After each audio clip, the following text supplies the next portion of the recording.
అందరికీ good morning. Media వాళ్ళకి ఇక్కడికి వచ్చిన వాళ్ళందరికీ వెరీ గుడ్ మార్నింగ్. టీజర్ చూసిన తర్వాత ఆ లాస్ట్ షాట్ ఏదైతే ఉందో ఆ హగ్, అంటే ఎంత స్పెషల్ ఈ మూవీ నాకు అనేది ఆ ఒక్క షాట్లో చెప్పొచ్చండి. అంటే ఆయనతో స్క్రీన్ స్పేస్ షేర్ చేసుకోవటం, అందులో ఆయనతో పాటు కామెడీ చేయటం అనేది నాకు తెలిసి నా లైఫ్లో బిగ్గెస్ట్ ఛాలెంజ్ ఏమో ప్రాబ్లీ. నేను సినిమాలో ఎంటర్ అయిన దగ్గర నుంచి ఇవాళ వరకు అది definitely a very special cinema. And అలాగే మా ఫ్రెండ్ కిషోర్ గారు అంటే ఆయన ఈయన లెఫ్ట్ రైట్ సెంటర్లో, అంటే సెంటర్లో నన్ను కూర్చోబెట్టి ఆడుకున్నారు సినిమాలో. బట్ నాకు కంఫర్టబుల్గా ఉండటానికి మెయిన్ రీజన్స్ వీళ్ళిద్దరే అండి. అంటే నాకు ఆయన ఎప్పటి నుంచో తెలుసు, నాకు ఆయనకు ఒక ర్యాపో ఉంది. అండ్ ఆఫ్ కోర్స్ మా నాన్న. ఇంకా అంటే ఇంతకంటే కంఫర్టబుల్ జోన్ నాకు ఉండదు. And thank you so much. And mainly నన్ను ఇంత బిలీవ్ చేసి ఈడు చేయగలడు అని అనుకుని మా ప్రొడ్యూసర్ రాహుల్ గారికి అండ్ మా డైరెక్టర్ నిఖిల్ గారికి, ఇద్దరికి. అంటే నిఖిల్ నేను స్టార్ట్ చేసినప్పుడు ఆల్మోస్ట్ ఒక 25 డేస్ అండి వర్క్షాప్ కంటిన్యూస్గా చేసాం. ఎవ్రీ డైలాగ్ ప్రాపర్గా దాన్ని, అంటే ఎగ్జాక్ట్గా వీళ్ళిద్దరిని ఎదుర్కోవాలంటే అది మామూలు విషయం కాదు. సో బాగా ప్రిపేర్ అయ్యి వెళ్ళాం. అండ్ శాండీ మ్యూజిక్ డైరెక్టర్, మా తమ్ముడిది బ్యాచిలరైట్ పార్టీ జరిగినప్పుడు ఆయన బ్యాండ్ని ఇన్వైట్ చేసాం అనమాట.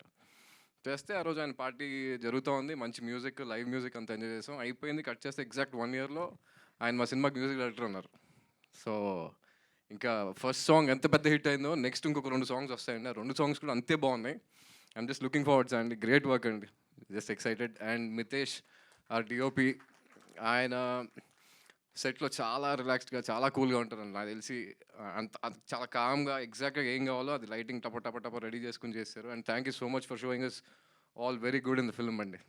Thank you Mitesh. And editor Praneeth గారికి కూడా thank you. And all 3 beautiful ladies who are sitting here, Priya, Aishwarya and Divija గారికి, వీళ్ళందరూ కూడా బాగా పర్ఫామ్ చేశారు. సెట్లో అయితే మేము కంప్లీట్గా ఫస్ట్ డే స్టార్ట్ చేసిన దగ్గర నుంచి లాస్ట్ డే వరకు కూడా మేము నవ్వుతూనే ఉన్నామండి. We just enjoyed this film making అనమాట. So I think that will reflect on screen. ఇప్పటికి ఇంతే అండి. ప్రాబ్లీ ప్రీ రిలీజ్ ఈవెంట్కి అట్లీ కొంచెం I just want to save my speech అంతే. థ్యాంక్ యూ సో మచ్ అందరికి వచ్చినందుకు. Thank you. కదా ఎలా 100% అండి. అంటే ఫస్ట్ టైం చెప్పినప్పుడే నాకు చిన్న భయం స్టార్ట్ అయిందండి. అంటే అదే బేసిక్గా ఆయన ఫస్ట్ ఎప్పుడైతే వీళ్ళిద్దరితో పాటు అన్నప్పుడే నాకు కొంచెం చిన్న షివర్ స్టార్ట్ అయింది. ఫస్ట్ డే షూట్కి మేము వెళ్ళినప్పుడు నాన్నగారితో ఫస్ట్ షాట్ ఉండింది. ఆ సీన్లో బేసిక్గా నేను ఆయన కొంచెం అంటే డామినేట్ చేసి మాట్లాడాల్సిన సీన్ అనమాట అది. చాలా భయపడుతున్నా. అంటే ఇప్పుడు నేను ఆయన్ని ఎదురుగా ఫేస్ చేసి, ఇంట్లో పర్సనల్గా ఉన్నప్పుడు మా ఇద్దరి ఆ టైమింగ్ అది వేరే ఉంటుంది, మేము మాట్లాడుకుంటాం నవ్వుకుంటాం అంత వేరే. బట్ కెమెరా ముందు యాక్షన్ అనేటప్పుడు చిన్న షివర్ స్టార్ట్ అయింది. తర్వాత ఒకసారి పిలిచారు వ్యాన్లోకి పిలిచి, ఒరే నీ డైలాగ్స్ చెప్పరా అన్నారు. చెప్పా, సరిపోట్ల, వాల్యూమ్ పెంచు అన్నారు. చెప్పా, సరిపోట్ల, ఇంకా ఇంకా లౌడ్ లౌడ్ లౌడ్ అన్నారు. ఇప్పుడు వ్యాన్లో ఎవరైనా ఉన్నారా, నేను నువ్వే కదా ఉంది, చెప్పు అన్నారు. మొత్తం ఒక్కసారి ఓపెన్ అప్ అయితే మొత్తం డైలాగ్ ఏదైతే ఒక 1 గుడ్ డైలాగ్ ఉందో ఓపెన్ అప్ అయిపోయి చెప్పిన తర్వాత దట్ మూమెంట్ ఐ థింక్ అక్కడ బ్రేక్ అయిపోయిందండి. అక్కడ బ్రేక్ అయింది. ఇంక అక్కడ నుంచి నాకు ఈజీ అయింది. అండ్ కిషోర్ గారితో నాకు అసలు అంటే ఆయన ఉన్నారంటే నాకు అది ద మోస్ట్ కంఫర్టబుల్ పర్సన్. అంటే నాకు మా ఇద్దరికున్న ర్యాప్ అలాంటిది. ఆయన సీన్ అలా చెప్తారు, ఆయన ఇంప్రవైజ్ చేసినప్పుడు మనకు తెలీదు ఆయన ఈ డైలాగ్ చెప్తారని కూడా నాకు ఐడియా రాదు. అవి ఎన్ని టేక్స్ అంటే కనీసం ఒక 10-15 టేక్స్ మినిమం పట్టేవి. నేను మళ్ళీ కరెక్ట్గా షార్ట్ తీసుకురావడానికి నవ్వుతూనే ఉండేవాడిని కిషోర్ గారితో. So definitely it was a challenging role అండి ఇది, ఇద్దరిని అలా పక్కన పెట్టుకుని. బట్ ఒక విషయం ఏంటంటే, ఎన్ని సినిమాలు చేసినా మళ్ళీ రేపు వచ్చి కొత్త సినిమాలో కమిట్ అవుతున్నామంటే ఆ భయం, ఆ పెరుకు అది ఉంటేనే ఆర్టిస్ట్ సక్సెస్. లేదు మనకు బోళ్ళంత. ఇప్పటి వరకు చిరంజీవి గారితో నేను ఎన్నో సినిమాలు యాక్ట్ చేశాను. రేపు చిరంజీవి గారితో కొత్త సినిమాలో ఫస్ట్ షాట్ అనగానే తెలియకుండానే ఒక చిన్న బెరుకు స్టార్ట్ అవుద్ది. ఆ షాట్ అయిపోయి తర్వాత బాగుందని అందరూ రిలీఫ్గా ఉంటే వచ్చే ఇది వేరు. బట్ అది దాన్ని బెరుకు అనటం కంటే మనల్ని మన సెల్ఫ్ సపోర్ట్, అది that helps us a lot. Keep it my boy, అలా ఉంటేనే better. Thank you sir. Brahmananda గారు సార్, ఇక్కడ లక్ష్మీనారాయణ హెచ్ఎం టీవీ. సార్ ఇప్పుడు మీరు చాలా సినిమాలు చేశారు, చాలా రకాల క్యారెక్టర్లు చేశారు. ఆ గతంలో చేసిన క్యారెక్టర్లకు ఈ క్యారెక్టర్కు మీకున్న తేడా ఏమనిపించిందో, అంత ఇంపార్టెంట్ ఏమనిపించింది ఒకటి. ఒకటి చెప్తాను తర్వాత Yes, చెప్పండి. ఒకటేంటంటే ఈ మిగతా క్యారెక్టర్స్లో కూడా తాతలాగా ఎక్కడ బహుశా నేను చేసి ఉండను character. This is first time brother. దాని తోడు తాతలా చేయడం అంటే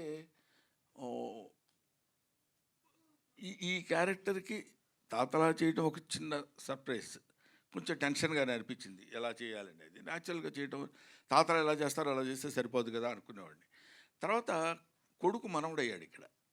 అక్కడ కొంచెం జాగ్రత్తగా చూస్తూ కొంచెం కేర్ తీసుకొని చేయాల్సిన అవసరం వచ్చింది. బట్ నంబర్ ఆఫ్ క్యారెక్టర్స్ చేసిన ఏ క్యారెక్టర్ మనం చెప్పడానికి ముందు ఒక దాన్ని ఏమంటారు, ఆ బిగినింగ్, ఇప్పుడు ఎన్ని కిలోమీటర్లు నడవాలన్నా మొదట ఒక అడుగు వేయాలి కదా.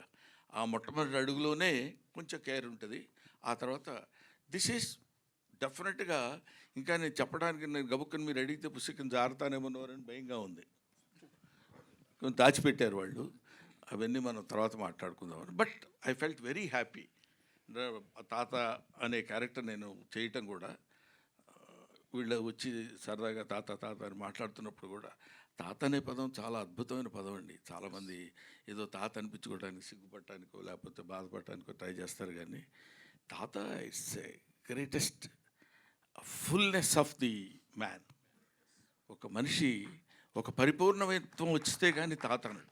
ఎందుకంటే ఆఫ్టర్ ఆల్ మనకు తెలియకుండా మనం పుడతాం. మనం పుట్టిన తర్వాత మనకి పిల్లలు పుడతారు. మనకి పిల్లలు పుట్టిన తర్వాత మనం మన పిల్లల్ని ఎలా చూసామో, మన పిల్లలు వాళ్ళ పిల్లల్ని ఎలా చూసినప్పుడు థర్డ్ జనరేషన్ వాడు మన దగ్గరకు వచ్చేసి నీకేం తెలియదు తాత, చెప్తే వినవేంటి నువ్వు అని మనవడు అంటున్నప్పుడు మన యాక్సెప్టెన్స్ అందంగా ఉంటుంది అక్కడ. వాడు తాత అని పిలిచి, మా మనవడు ఉన్నాడు, నీకు తెలీదు, నువ్వు బొమ్మలు వేస్తావు కానీ ఇలా కాదు, ఇప్పుడు లేటెస్ట్గా వచ్చినాయి తెలుసా ఇది అని వాడేదో 4 గీతలు గీసి చూపిస్తాడు. దానిలో వాడు బుద్ధి లేదా, నేను నా ఏజ్ ఏంటి, నీ ఏజ్ ఏంటి, నువ్వు నాకు తెలియదంటావా, నా ఎక్స్పీరియన్స్ లేదు నీ బతుకొని వాడిని తిట్టడం ఉండదు.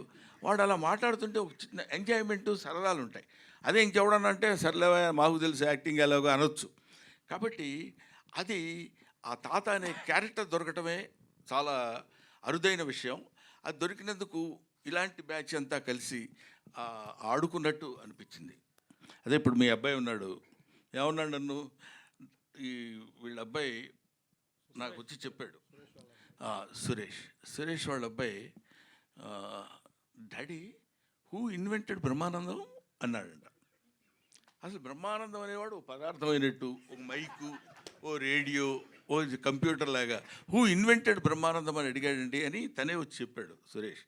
చెప్పినప్పుడు ఇలాంటివి చిన్న చిన్నవి ఏవో సరదాగా మనకు వచ్చే దాన్ని ఏమంటారు అప్రిసియేషన్స్తో పాటు తాత క్యారెక్టర్ దొరకటం.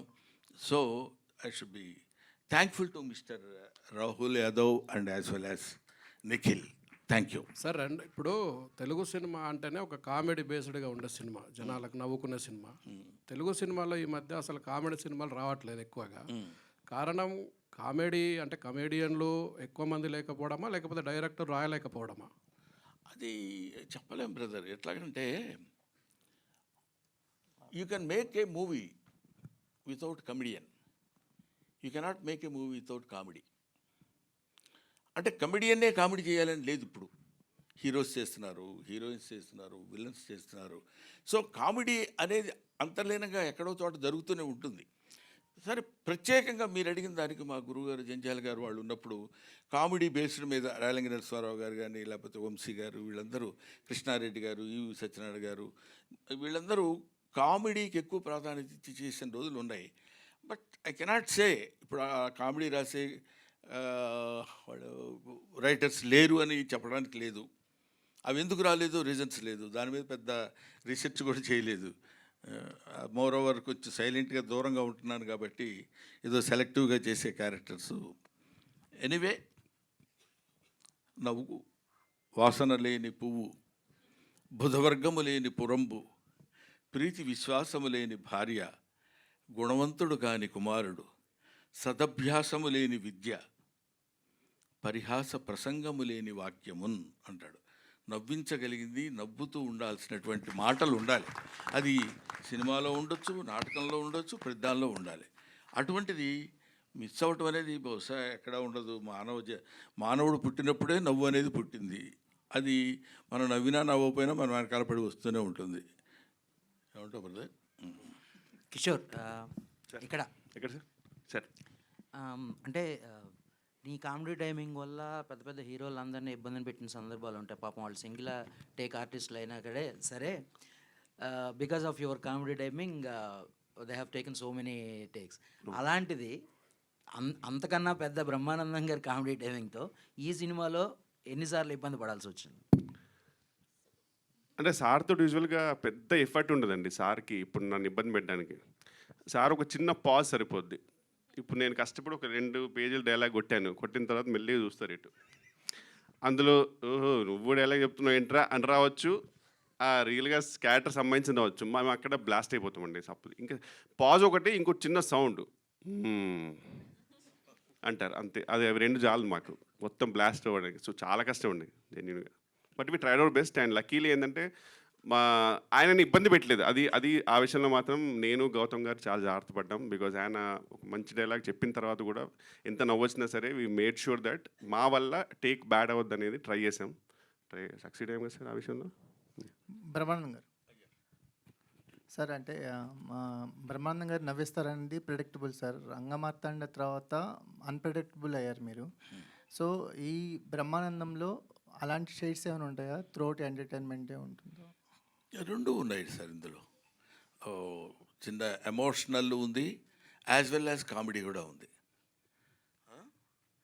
అది ఎలా ఉంటుందని మళ్ళీ వెంటనే నువ్వు క్వశ్చన్ వేసావు అనుకో. ఏం లేదు, పెద్ద ఆయన అంటే భయం ఏం లేదు. ఇందాక వచ్చాడు దయాకర్ అని, క్యాష్ ఇయ్యరు పాప, క్యాష్ ఇస్తాడు కానీ వాళ్ళు అసలు నవ్వు పాపం వాళ్ళకి భగవంతుడు. ఇందాక మీరు అన్నారు చూడండి, ఎవరు మన వాళ్ళు క్వశ్చన్ చేశారే నవ్వు అనేది ఎట్లా వస్తుందండి. అస్సలు నువ్వు 1,00,000 చెప్పి నవ్వితే లీనియన్స్గా తీసుకుని డబ్బులు అడుగుతాడేమో భయం అతను. హిట్ టీవీ యాప్, ఇందులో short news, live news, entertainment shows, movies, digital magazines తో పాటు మీ జిల్లా వార్తలను కూడా ఫ్రీగా చూడొచ్చు. అంతేకాదు కేజీ నుంచి పీజీ వరకు విద్యార్థులకు స్కాలర్షిప్ కూడా అందిస్తున్నాం. ప్రతి వారం 10 మందికి లక్కీ డ్రా ద్వారా ఒక్కొక్కరికి 10,000 రూపాయలు అందిస్తున్నాం. ఇంకెందుకు ఆలస్యం, వెంటనే హిట్ టీవీ యాప్ ని డౌన్లోడ్ చేసుకుని ఫ్రీగా ఎంటర్టైన్మెంట్ పొందండి. Hit TV app. Hit TV app. Please download hit TV app. Hit TV యాప్ని ఫ్రీగా డౌన్లోడ్ చేసుకొని ఎంజాయ్ చేయండి. మీకు నచ్చిన ఎంటర్టైన్మెంట్ కోసం హిట్ టీవీ యాప్ ని ఫ్రీగా డౌన్లోడ్ చేసుకొని ఎంజాయ్ చేయండి. హిట్ టీవీ యాప్ ని డౌన్లోడ్ చేసుకుని ఆస్వాదించండి, ఆశీర్వదించండి. ఇంతమంది సెలబ్రిటీలు హిట్ టీవీ యాప్ ని డౌన్లోడ్ చేసుకోండి అని చెప్తున్నారంటే ఎంత మంచి యాప్ ఆలోచించండి. అమెరికా అమెరికా అమెరికా అమెరికాలో చదవాలనుకునే వాళ్ళకి విశ్వసనీయమైన పేరు మన శౌర్య కన్సల్టెన్సీ. UK లో 1 year masters, UK లో 1 year masters, 2 years work permit up to 5 years visa. Contact Saurya Consultancy. Contact 89851 89851.